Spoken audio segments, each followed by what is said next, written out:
اولیاء اللہ سے متعلق عقیدہ صحیح العقیدہ متبع سنت شخص کو اللہ کا ولی کہتے ہیں۔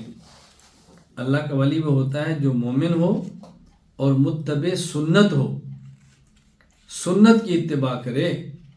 ولی سے کشف کوئی ضروری نہیں، ولی سے کرامت کوئی ضروری نہیں، متبع سنت ہونا ولی کا یہ ضروری ہے۔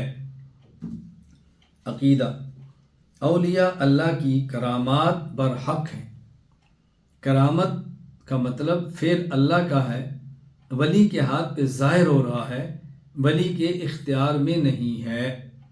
دنیا میں بعض لوگ وہ ہیں جو ولی کی کرامت نہیں مانتے، اور بعض وہ ہیں جو ولی کی کرامت مان کر ولی سے مانگتے ہیں۔ ہم اہل سنت والجماعت ولی کی کرامت مان کر ولی کے خدا سے مانگتے ہیں۔ اس کی آسان سی ایک تعبیر، مثال اور دلیل سمجھ لیں۔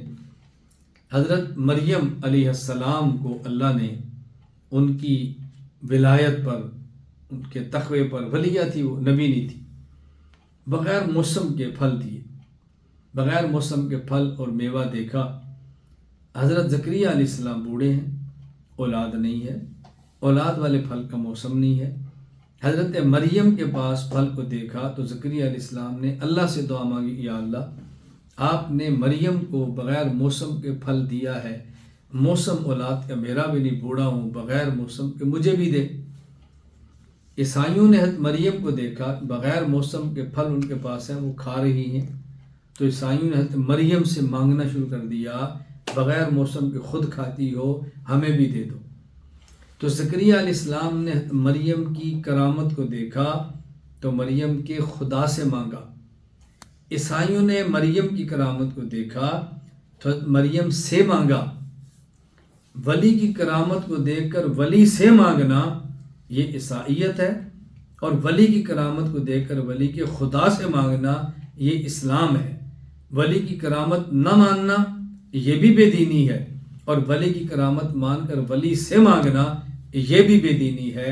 ولی کی کرامت کو مان کر ولی کے خدا سے مانگنا یہ اسلام ہے۔ تو ہم ولی کی کرامت کو مان کر ولی کے خدا سے مانگتے ہیں۔ عقیدہ اپنے عقائد، اعمال، اخلاق کی اصلاح کے لیے صحیح العقیدہ متبع سنت ولی کے ہاتھ پر بیعت کرنی چاہیے۔ بیعت کے متعلق سمجھ لیں۔